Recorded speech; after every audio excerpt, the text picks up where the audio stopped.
Nous voici donc arrivés à la troisième et dernière partie de cette série, La faute à maman. Donc, nous sommes arrivés à un point où Béatrice est accusée par une personne qu'elle connaissait d'être, en fin de compte, de martyriser ce pauvre enfant, Vladimir. Et elle a donc été dénoncée au SPJ et donc également à un juge de paix.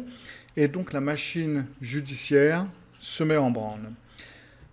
Dans la même période où toute cette machinerie commence à se mettre en route contre Béatrice, c'est le moment que choisit son mari pour devenir ex-mari et il la quitte, la laissant donc avec les deux enfants, les problèmes. Et telle est la situation donc au moment où nous reprenons cette interview.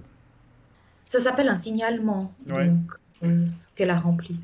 Alors, je, elle a fait ce signalement en décembre 2014 et moi, je divorçais en janvier 2015. Ce qui fait que les deux choses arrivaient en même temps. Je ne savais pas à quelle sauce je serais mangée du point de vue financier, dans le sens où il fallait que je puisse faire vivre ma famille. Je n'aurais pas de pension pour moi parce que j'en ai pas demandé. Il y avait que les enfants qui avaient une pension de la part du papa. Le papa a très peu pris les enfants en week-end, ce qui fait que je les avais tout le temps. C'était très compliqué. Ouais, Il s'est j'imagine. complètement désolidarisé au fond des enfants. Donc lui, en fin de compte, quand il en a eu marre et qu'il est parti, il s'est déresponsabilisé totalement vis-à-vis des enfants, en fin de compte. Oui, c'était Il ça vous laissait le aussi. problème, quoi. C'est-à-dire que c'était trop compliqué, la vie avec ces deux enfants. Oui, on est bien d'accord, mais enfin, le fait de la compliquer encore plus en vous quittant, c'était peut-être pas non plus la meilleure des choses. C'était peut-être pas ce que Bon, vous aviez c'était très besoin. difficile. Ouais. Maintenant, après, il avait refusé l'autorité parentale conjointe, ce qui fait que j'étais la seule à avoir l'autorité parentale. Ok. Alors le SPJ, quand ils entrent donc dans la danse, encore une fois, maintenant grâce à à ce fameux signalement, donc leur méthode, c'est de vouloir mettre un éducateur à domicile, parce qu'en fin de compte, vous ne savez pas comment éduquer vos enfants, donc ils vont vous aider, c'est ça? C'est-à-dire que j'ai expliqué la situation, j'ai dit qu'il y avait des problèmes avec Vladimir, et ils ont trouvé qu'il y avait beaucoup de portes fermées. Les portes fermées? Oui, les portes étaient fermées. Normalement, je ferme pas les portes, mais avec le comportement de Vladimir, je fermais les portes parce qu'il s'embusquait et puis il volait des choses partout. Ouais, vous avez dit, ils volaient de l'argent également, oui. Oui. Donc, je fermais les portes Et pour pas qu'il... ça c'était mal, fallait pas, quoi, en gros. Ben, c'est-à-dire que c'était suspect que je ferme les portes. Et Voilà. vous leur avez expliqué pourquoi vous fermiez les portes. Oui, j'ai expliqué, mais c'était certainement que je savais pas éduquer cet enfant. Ok. Donc, ils ont voulu vous mettre un éducateur à domicile, mais vous avez donc refusé. Oui, j'ai refusé parce que je considérais que c'était dangereux, parce que le comportement de Vladimir, auquel il nous avait habitués, était d'être angélique, toujours devant les personnes. Et puis, je pense quand même que si on avait eu ce signalement, c'est qu'il s'était montré angélique vis-à-vis de cette dame. Et puis, il adoptait souvent une posture de victime, ce qu'il n'était pas. Mais moi, j'interprète que c'était une forme de jeu relationnel. Oui, un petit peu comme quand il a expliqué au Mama que vous l'aviez traîné par l'oreille sur 50 mètres, en Voilà, fait. exactement. Mais le fait d'avoir refusé l'éducateur à domicile, ça vous a mis dans une plus mauvaise relation vis-à-vis du SPJ, non? Oui. Donc, on n'a pas le droit de ne pas être d'accord, même si c'est étayé par un raisonnement fondé. Et alors, Ok. ils m'ont dénoncé à la justice de paix et ils ont demandé une limitation de mes droits parentaux sur les deux enfants. Et donc, dans cette période, Vladimir devient de plus en plus violent, d'après ce que je comprends en 2015, 2016, ça va toujours crescendo.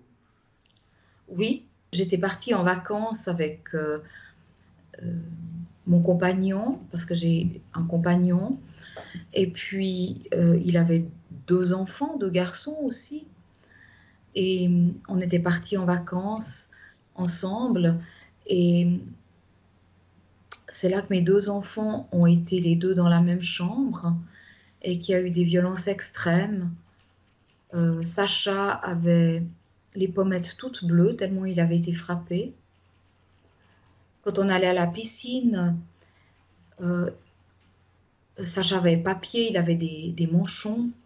Il lui tirait les pieds sous l'eau pour le faire aller sous l'eau. Il y avait eu plusieurs fois des tentatives de strangulation.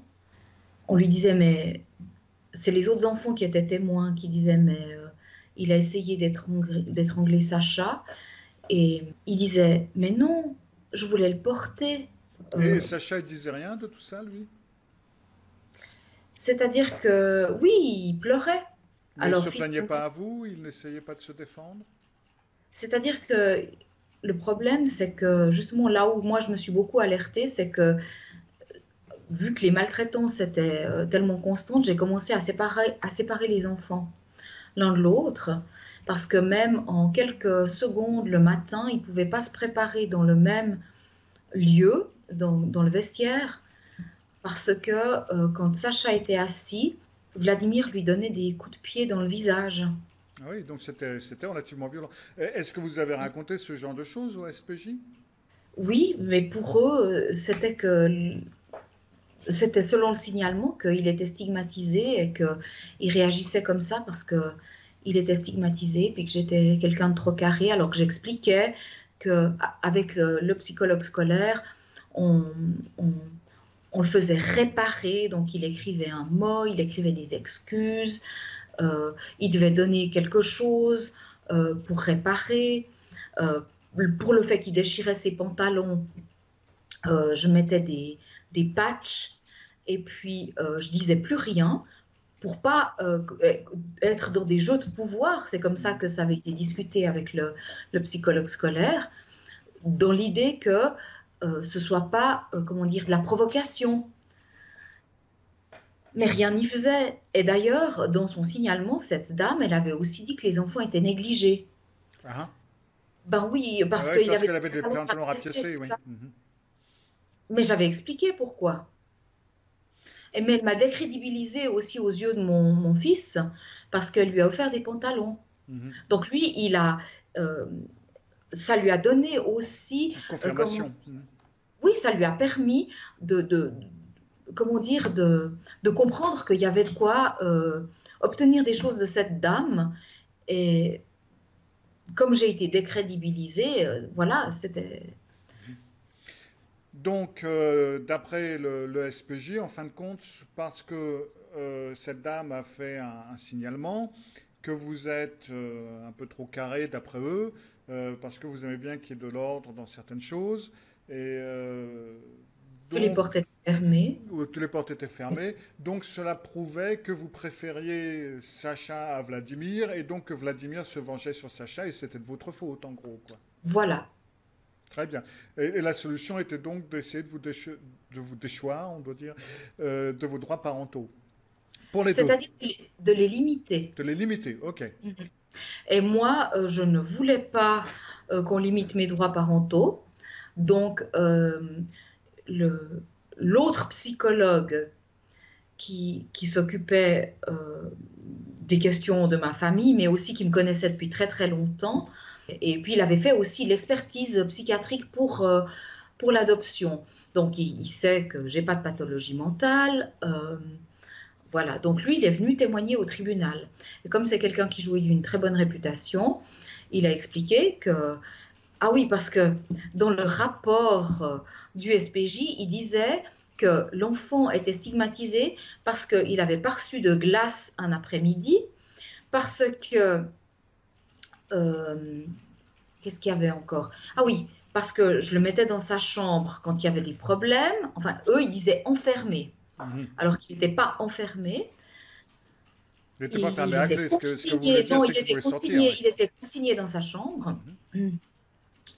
Et puis, ah oui, il n'avait pas pu voir le début d'un film qu'on regardait en famille, d'un DVD. Donc ça, c'était une stigmatisation, quoi.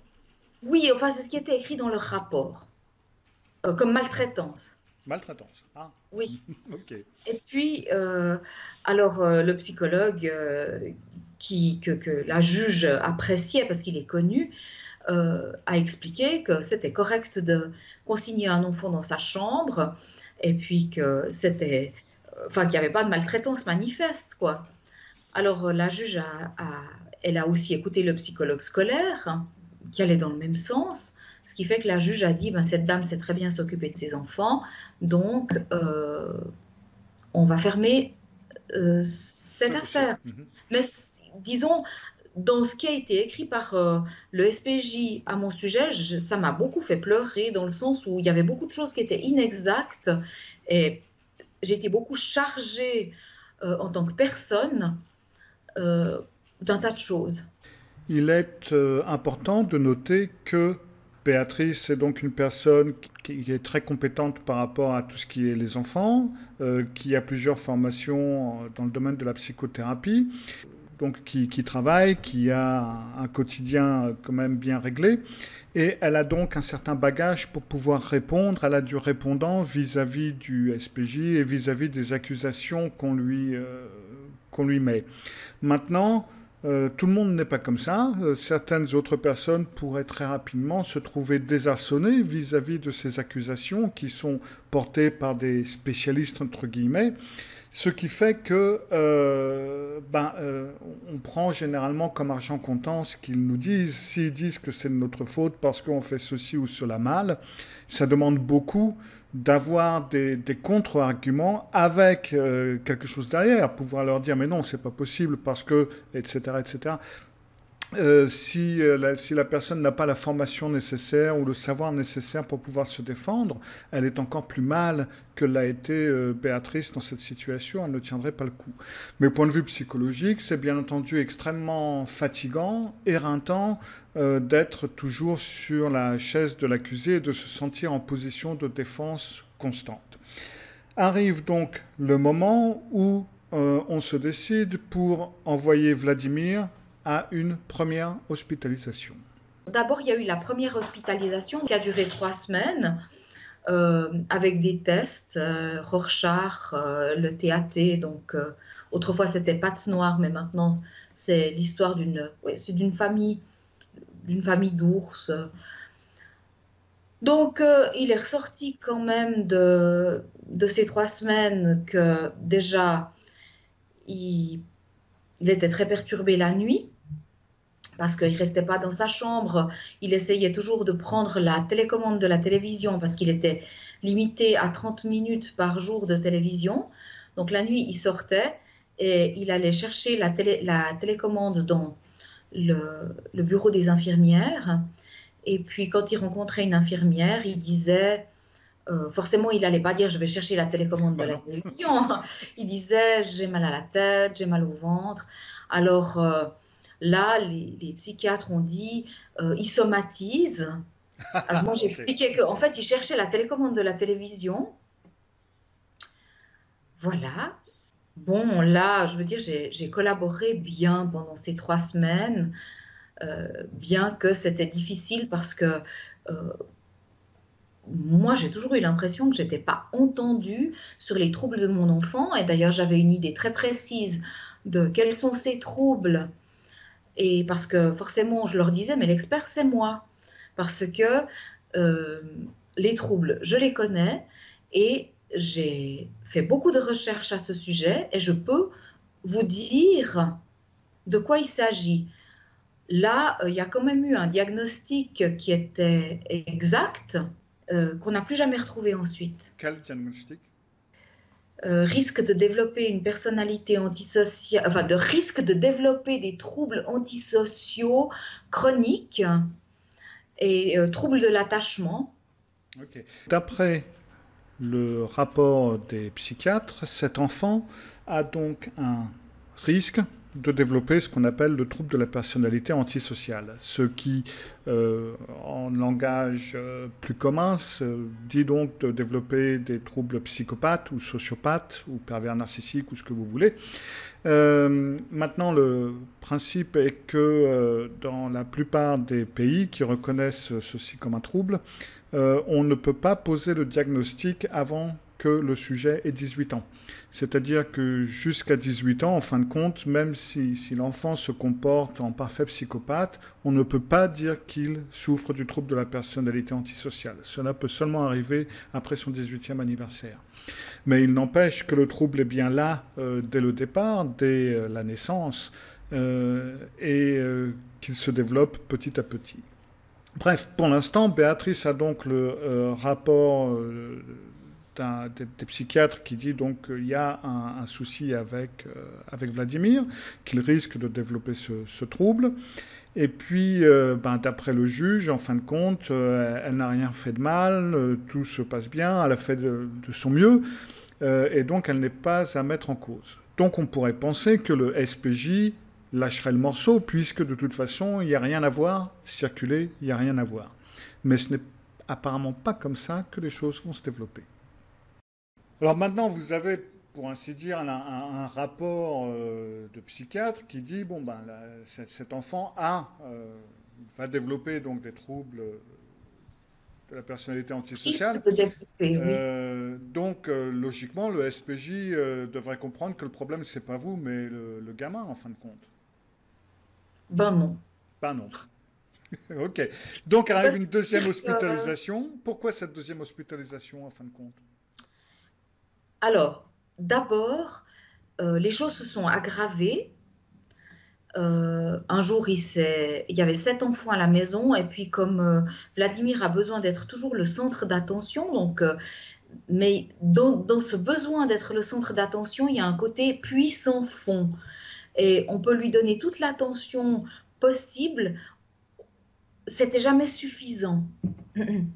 Donc, il s'était assis sur la tête de Sacha qui portait des lunettes jusqu'au moment où ses lunettes se sont cassées.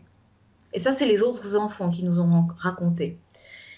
Et puis, les vols ont augmenté. Donc, 2 fois, j'ai trouvé des téléphones mobiles à la maison. Et là, Vladimir a quel âge? Juste pour... Il a entre 8 et 9 ans. Et à 9 ans, il a cassé la vitre d'une voiture à coups de cailloux. Et c'était les parents d'un copain. Et là, les gens m'ont téléphoné. Ils ont refusé de déposer plainte parce que moi, je me disais, mais ce serait bien si il pouvait y avoir une trace. Parce que, je veux dire, là, moi, je vivais comme avec 2 enfants uniques parce que les violences étaient tellement extrêmes que... Je veux dire, c'est arrivé dans un autre contexte, par exemple, qu'il agresse Sacha qui se réchauffait sous la douche, il lui a pris la tête et il lui a fracassé la tête contre les catelles murales, et puis il a saigné de la bouche et du nez. Les agressions étaient extrêmes, mais vraiment extrêmes. Et là, c'était pas sous ma garde, donc chez moi, j'avais décidé qu'il n'y aurait plus aucune maltraitance sur Sacha. Donc, je les séparais tout le temps. Et la nuit, Sacha était censé crier si tout d'un coup il y avait une agression nocturne, ce qui est déjà arrivé. Parce qu'il y avait des agressions nocturnes également. Oui. Aussi ce qu'on appelle de la double contrainte, c'est-à-dire le prendre dans les bras, puis lui dire je t'aime, je t'aime, je t'aime, et puis lui donner des coups de pied par-dessous. Des choses comme ça. Donc, moi, j'avais le souci que Sacha développe un profil de victime. Alors, c'est pour ça que je faisais très, très attention et que je les traitais comme 2 enfants uniques. Ouais. Et puis, après, en 2017, l'été 2017, ils sont partis en camp. Et je demandais qu'ils dorment dans des chambres séparées, donc dans des dortoirs séparés. Et pourtant, là... Sacha a eu un œil au beurre noir. Et puis, pendant la nuit, Vladimir essayait de s'associer avec d'autres enfants pour aller prendre de la nourriture, parce que tout ce qui était de l'ordre des bonbons, des chips, etc., était caché pour que les enfants n'aient pas ces friandises pour eux que les parents avaient données pendant le camp, et puis c'était donné un peu au compte-gouttes pour qu'ils mangent au repas, etc. Alors il faisait des expéditions nocturnes pour aller prendre ces choses et il jetait les papiers par la fenêtre. Et puis, finalement, il est allé dans la chambre des moniteurs et il a volé un téléphone mobile et de l'argent. Et là, l'année d'avant, on m'avait déjà prévenu que s'il tapait d'autres enfants, ce qui était souvent le cas, il serait renvoyé. Et comme là, ça avait été trop, j'ai dû aller le chercher.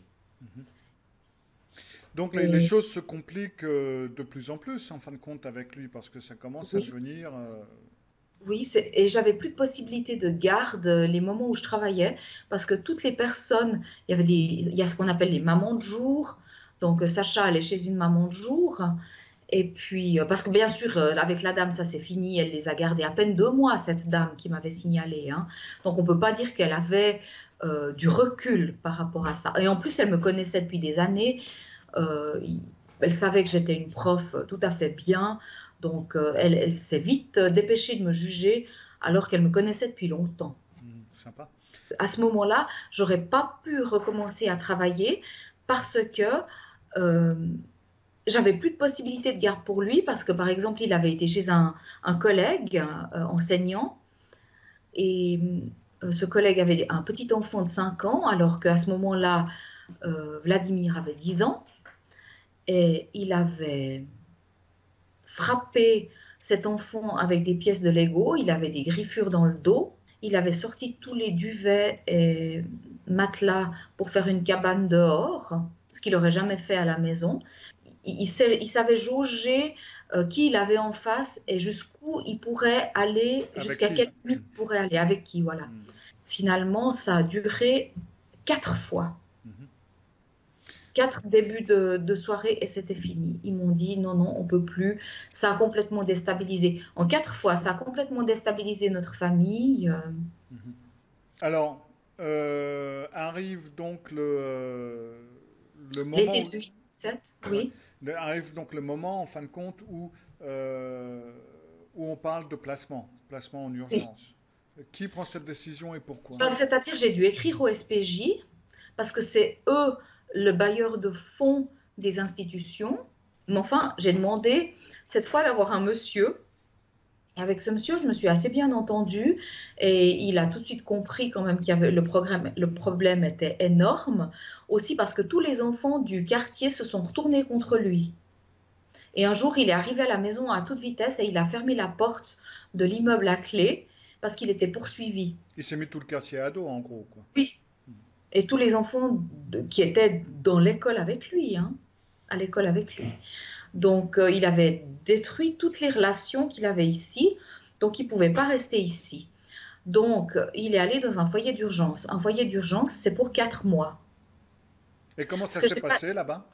ce que j'ai pas dit, c'est qu'il y avait aussi des agressions sur les parties génitales. C'est-à-dire? C'est-à-dire qu'il touchait les parties, par exemple, de Sacha quand il dormait dans la voiture, mais pas la mienne, celle de ses grands-parents. Des choses comme ça. Il y avait aussi un passé de plusieurs agressions sexuelles, aussi autres que sur Sacha, sur d'autres personnes, d'après ce Oui, que je vois. c'est-à-dire à l'école, par exemple, il coinçait les filles dans les douches à,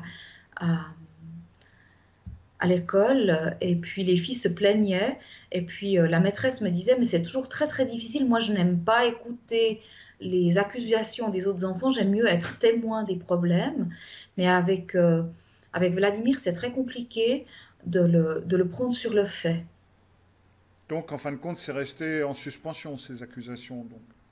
Oui, mais bon, c'était vrai. Elle avait déjà remarqué que il embêtait les filles quand elles étaient sous les douches, Mhm. donc en costume de bain, mais quand même, il les coinçait, alors qu'il faisait une tête de moins. Parce que les filles sont très grandes, souvent plus grandes que les garçons, autour des 10 ans. Ok. Et puis, il tirait les cheveux, des filles aussi. Il y avait une fille qui voulait plus aller à l'école, les parents m'avaient téléphoné parce qu'il la poussait dans les escaliers, il lui tirait les cheveux. Et on avait interprété que c'était parce qu'il aimait bien cette fille et qu'il ne savait pas Et qui exprimer ne savait ses pas exprimer son sentiments. amour, quoi. Voilà, Ok, donc placement d'urgence, donc dans ce fameux foyer pour 4 mois. oui.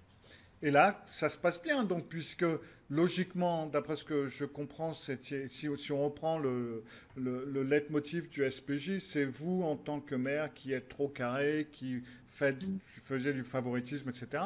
Donc, pendant ces 4 mois, Vladimir s'est bien comporté, il a été gentil, et puisqu'il n'était plus en contact avec vous, non? Non, Ah, en fait, ça s'est aggravé. Il est entré dans une chambre d'une petite fille qui se déshabillait. Euh, il a perdu à un jeu, il n'aime pas perdre au jeu. Il a saisi les parties d'un enfant, il les a pressées.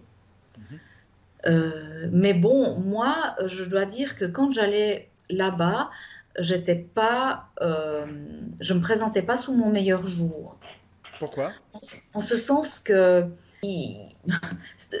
moi, j'appelle ça des jeux relationnels, hein.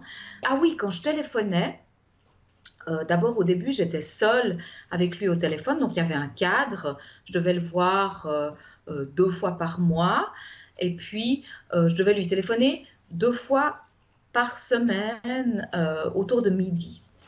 Alors souvent, il n'était pas là, et quand il était là, après, les éducateurs disaient, quand il a parlé avec sa maman, il a l'air complètement, entre guillemets, traumatisé. Et pour finir, j'ai demandé qu'il y ait des témoins quand on se téléphonait. Pourquoi? Qu'est-ce que vous lui disiez pour le traumatiser comme ça, ce pauvre chou? Mais je disais rien du tout. Je parlais avec lui, je lui demandais ce qu'il avait mangé, comment ça allait à l'école. Vladimir utilisait enfin, il se rendait bien compte que vous étiez au centre des accusations et il en remettait une couche, en gros, quoi. Oui, c'est ça, je crois qu'on peut dire ça. Mais c'est-à-dire, il a toujours été comme ça, hein. Donc, après ce foyer, après ces 4 mois, qu'est-ce qui en est sorti de tout ça? Eh bien, il n'est pas resté 4 mois, il est resté 7 mois parce qu'on ne trouvait pas de place dans un autre foyer pour qu'il puisse y entrer. Mais tout d'un coup, alors, il était refusé partout. Il était refusé partout parce que, ou bien il y avait des enfants trop plus petits, et puis comme il avait tendance à faire du mal aux petits, on disait non, on ne peut pas avoir un enfant qui a un problème avec les plus petits enfants. Euh, ou bien euh, il y avait un foyer avec école où les enfants n'étaient pas tous traités la même chose. Et puis moi, j'avais dit, mais c'est pas bien. Lui, il a besoin d'un foyer où les enfants sont tous traités, sont tous sur un pied d'égalité, parce que sinon, ça va permettre plus de jeux relationnels. Mais quand il était avec moi, il avait l'air tout à fait normal. Donc, ils ont dit, non, non, cet enfant est trop calme, il n'y a pas assez de problèmes scolaires, on ne peut pas l'accepter ici. Mais en réalité, les problèmes scolaires euh, ont, ont augmenté.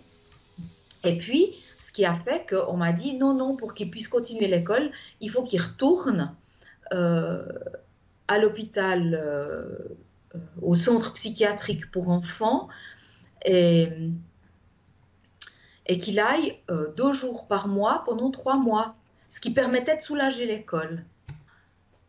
Donc, pendant l'année scolaire 2017-2018, il y a eu beaucoup de problèmes à l'école où il était, des problèmes d'agression, de, de blessures sur des enfants, tirer la chaise d'une fille qui tombe sur la tête au moment où elle va s'asseoir. Euh, il ne travaille pas, il n'a jamais ses affaires. Elles sont ni au foyer ni à l'école. Alors, ils ont demandé qu'il soit de nouveau à la fin de l'année scolaire, au mois de juin, donc juin 2018, ils ont demandé qu'il aille de nouveau dans ce centre thérapeutique pendant 3 mois, 2 jours par semaine. Alors au début, je suis allée et c'était pas parce que moi je voyais régulièrement son pédopsychiatre avec lequel je m'entendais assez bien. C'est lui qui avait fait le premier bilan. dans ce centre. Dans le centre, oui. Et puis là, je suis tombée sur une psychiatre. Et puis on était 9 personnes. Et puis, donc, c'était clair que Vladimir était placé pour apprendre à ne plus mentir, pour apprendre à ne plus voler et pour apprendre à ne plus commettre de violence. Or, ça n'avait pas été le cas pendant ce temps-là. Il faut dire qu'au mois de mai 2018, il est entré dans un centre, dans un foyer, qui était un foyer, c'était un choix, comment est-ce qu'on dit, un choix par défaut, donc parce qu'il n'y avait pas d'école en interne, et il était près de l'école où il allait déjà, où il y avait beaucoup de problèmes. Donc il avait déjà été suspendu, il avait des heures d'arrêt, plusieurs heures d'arrêt chaque semaine. Voilà. Et puis, ce foyer était encore moins cadrant que celui d'avant. Donc, il disparaissait. Donc, déjà avant, il disparaissait. Il disait qu'il allait à l'école, il disparaissait. Mais dans l'autre foyer, après 1 heure, ils appelaient la police. Ce qu'ils doivent faire. Tandis que dans cet autre foyer, ils n'appelaient pas la police. Il avait déjà été une fois au tribunal des mineurs parce qu'il avait volé un téléphone mobile dans une voiture et la personne avait déposé une plainte. Dans ce deuxième foyer où il est toujours, il avait volé un porte-monnaie et un téléphone mobile dans une voiture. Et puis le foyer a fait pression en disant il y a beaucoup de souffrance, il y a beaucoup de souffrance, il ne faut pas déposer plainte, on va s'en occuper, il va aller travailler dans votre jardin. Il n'est jamais allé travailler dans le jardin. Ils ont acheté une carte d'excuses et des chocolats. Ni la carte ni les chocolats n'ont jamais été donnés à ces gens. D'ailleurs, c'est Vladimir qui me l'a raconté en rigolant. Donc lui, il sait parfaitement qu'il peut faire un petit peu ce qu'il veut, quoi. Oui, on peut dire ça. Il n'y a pas de conséquences, Il n'y a pas de ou très peu. conséquences. Et puis, le tribunal des mineurs, bon, il a eu une amende et puis il a dû travailler pendant 3 après-midi avec un éducateur du tribunal. Mais en fait, les dépôts de plainte n'ont pas suivi parce que, en général, le foyer disait oui, c'est compulsif, il y a beaucoup de souffrance. Moi, je trouvais que l'aspect réparation était pas bien administré, quoi. Je trouvais ça pas bien, ça l'aidait pas à changer de comportement. Et je me disais finalement, mon enfant a été placé, mais il n'y a pas de changement. Puis après, donc quand il est allé il est entré dans ce centre pour la deuxième fois, il y avait 9 personnes et devant 9 personnes, et on en était là, il a dit qu'il était placé en foyer parce qu'il avait des problèmes familiaux, genre des problèmes avec moi. Et j'ai dit, mais d'où est-ce que ça te vient, cette idée? Puis, mais oui, tu sais, on s'engueulait tout le temps, enfin complètement en symétrie. Et moi, ça m'a énormément fâchée, ça m'a blessée et ça m'a fâchée, parce que la parole du mineur a beaucoup de poids, ce qui a continué de s'avérer, si on peut dire, parce que moi, j'ai fait des démarches pour qu'il puisse aller avec le psychologue scolaire et le psychologue qui me connaît depuis longtemps et qui avait témoigné au tribunal. On a fait des démarches pour qu'il soit admis dans un foyer, donc au mois de juin, c'est-à-dire ce mois de juin-ci, dans un foyer. Juin 2019, oui. Voilà. Qu'il soit admis dans un foyer qui soit plus contenant pour lui, plus cadrant et où il y ait une école en interne, c'est-à-dire où les enfants sont 6 par classe et puis ils gardent les enfants jusqu'à 22 ans et ils doivent apprendre un métier. Là où il est, c'est dans une assez grande ville où il y a où il y a une grande scène de la drogue et puis où il part dans des magasins, tandis que cet autre foyer où je voulais qu'il aille, c'est un peu isolé. Et c'est dans un autre canton. Et parce que je voulais qu'il entre là-bas et que j'ai un peu insisté auprès du foyer, eh bien, ils ont refait un rapport et ils m'ont nouveau signalé à la justice. En qualité de quoi? Pourquoi? Qu'est-ce que... Pour demander que j'ai pas le droit de choisir l'endroit où il allait vivre. Donc, dans ce cas-là, on est obligé de vous enlever l'autorité parentale. Tout à fait. Et c'est Ou donc ce qui... de la limiter. Donc, la juge s'est dit, il y a quand même toujours beaucoup des histoires avec cette dame. Pas avec Donc, Vladimir, mais avec cette dame. avec cette dame. Mhm. Et elle a accepté de limiter mes droits parentaux, c'est-à-dire que j'avais pas le droit de choisir le lieu où il allait euh, être. Et c'est vrai que progressivement, moi, je l'ai plus vu et je lui ai plus téléphoné. Enfin, c'est-à-dire, je l'ai pas téléphoné au foyer, j'ai téléphoné et je l'ai vu à l'école et je l'ai vu et je lui ai téléphoné quand il était chez ses grands-parents paternels.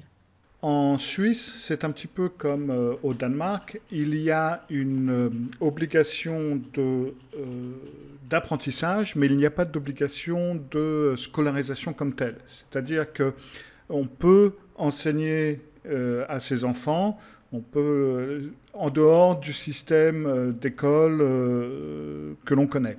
C'est totalement privé. On a donc une obligation de scolariser ses enfants d'une façon ou d'une autre, bien entendu, mais pas nécessairement au travers de l'école municipale, de l'école laïque, etc. Et dans le cas de Vladimir, apparemment, on entre dans un système où l'école ne veut plus entendre parler de lui, tout simplement à cause des problèmes qu'il donne. Et donc, d'après les éducateurs, donc sa formation ou sa scolarisation se passe autrement. Ou, enfin bref, il y a quelque chose de pas très clair dans toute cette histoire-là. Vu du côté de Béatrice, là, on parle de déscolarisation. Donc, en fin de compte, nous avons ici un système qui est en train de construire sur la personnalité d'un enfant, sur la personnalité inquiétante d'un enfant, qui est en train, en fin de compte, de construire un parfait, la personnalité antisociale parfaite. Alors maintenant, la situation, elle est comment alors? Eh bien, il vient au mois de mai, il est ressorti de ce centre et puis ils avaient voulu donc, ils ont fait pression sur l'école pour qu'ils le reprennent et il allait que 3 matinées par semaine à l'école et moi j'étais fâchée parce que je trouvais qu'il était déscolarisé. Mhm. Mais apparemment c'est pas illégal parce que il y avait des soins, c'était très difficile parce que moi je travaille toujours aussi avec mon avocate, c'était très difficile de prouver qu'il était déscolarisé. Donc il avait un prof individuel 2 après-midi, je crois, mais voilà. Alors l'école l'a pas repris plus quand il est sorti de l'hôpital, donc ça a servi à rien. Donc ils le prennent que 3 matinées et puis ils chôment l'école tout le vendredi et le jeudi après-midi. Mhm. Donc c'est un enfant qui est déscolarisé. Enfin ça c'est moi qui dis et je trouve que l'instruction c'est important et que il aime pas l'école donc on va dans le sens de ses désirs, ce que je trouve pas bon pour son rétablissement. Ça peut être risqué, oui. Oui, alors voilà.